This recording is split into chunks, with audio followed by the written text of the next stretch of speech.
હાલો મિત્રો, આજે આપણા વ્લોગની શરૂઆત કરી દઈએ. તો જો તમને અમારો વ્લોગ સારો લાગે તો લાઈક કરજો, શેર કરજો અને સબસ્ક્રાઈબ કરજો. આજે આપણે જવાનું છે ગામડે, કારણ કે દાદાનું શ્રાદ્ધ છે. તો આપણે દાદાના શ્રાદ્ધમાં જવું જ પડશે. એટલે આપણે તૈયાર થઈ ગયા છીએ નવા કપડાં પહેરીને, અને હવે આપણે નીકળી જઈશું ગામડે. એ પહેલાં આપણે પેટ્રોલ પુરાવા જવાનું છે, તો આપણે પેટ્રોલ પુરાવી આવશું અને આપણે ગાડી લઈને જવાનું છે. અને મારું ગામ છે સાલપરા, ભાવનગરથી સાલપરા જવાનું છે. 45 કિલોમીટર આઘું છે, એટલે સમથિંગ 1 કલાક જેવું થશે. એટલે અમારી સાથે બન્યા રહી છે. હવે આપણે પેટ્રોલ પંપે પહોંચી ગયા છીએ.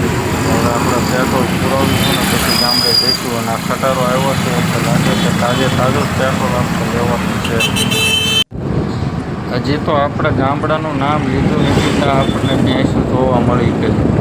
એ ભેંસોને નવરાવેલી નથી. ભેંસોને કોક હોય તો સુંદરી કરીને રાખે, એમ નામ રખડે છે બગડેલી. આપણે હવે પેટ્રોલ પુરાવી લીધું છે અને નીકળી ગયા છીએ ગામડે જવા માટે. અને હવે આપણે પહોંચી છીએ નેશનલ હાઈવે ઉપર પહોંચી ગયા છીએ. અને તમે જોઈ શકો છો ત્યાં કેટલું પાણી આંપા ભર્યું છે. આંપા નકું પાણી જ દેખાઈ રહ્યું છે ભાઈ. આ બધો દરિયાનો કિનારો હશે. અને હવે તમને આપણે દેખાડશું આગળ જતા મીઠાના અગરો. તમે જોઈ શકો છો આ પાણી ભરેલું છે, અને પાછળ ઓલું સફેદ દેખાય છે એ મીઠું બધું છે. એમાંથી પછી શુદ્ધ મીઠું બનાવવામાં આવે છે. મીઠાની અગરો કહેવાય આને. આ બધું દરિયો જ છે. આપણે ગામડે જવીને બધે વચ્ચે આવે છે. આપણે આ સુરત ભાવનગર હાઈવે છે હો. પાણી નકરું પાણી.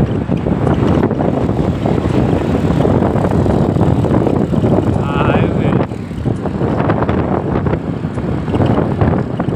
ત્યાં મજા આવે છે ને આપણા વ્લોગમાં આવું બધું અલગ અલગ જોવાની. તો કોમેન્ટ કરજો. આપણે ફાઇનલી માઢિયા પહોંચી ગયા છીએ.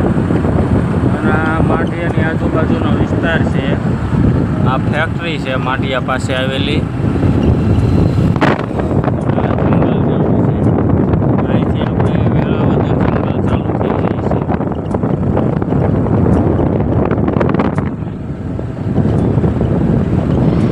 અહીંયા હણમપર પાસે એક ખારવાળા મેલડીમાંનું મંદિર આવેલું છે, જે બહુ પ્રખ્યાત છે આપણે અહીંયા.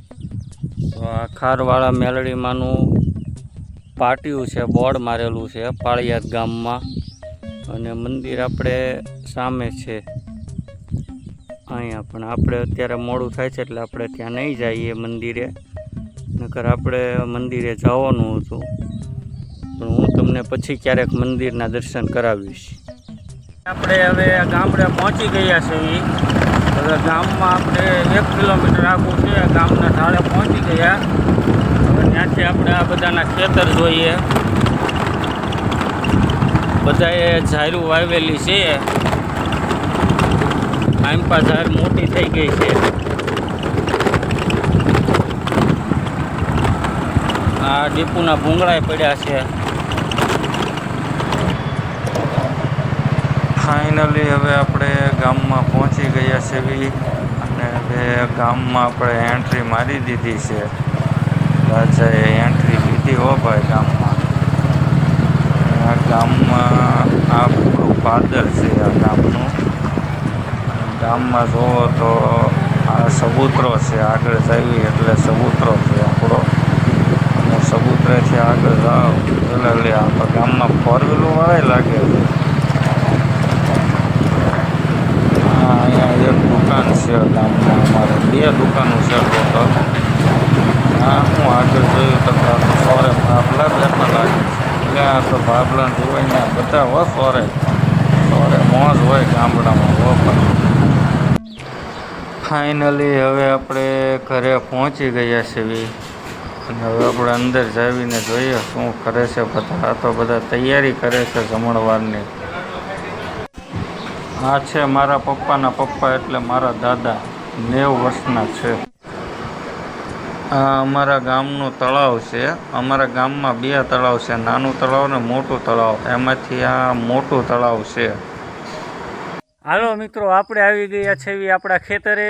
આ તમે જોઈ શકો છો, આપણે કપા વાવેલો છે અને આપણી સાથે છે આપણા ભાઈઓ. એ ભાઈઓ, શું કેવું છે તમારું? કપા કેવો થાય આ વર્ષે? કેટલા મણ આવે એવું લાગે? 200 મણ. હા હા હા, તમે જોઈ શકો છો આપણો કપા. જ્યાં લગી દેખાય ત્યાં લગી આપણા બાપાનું. હો,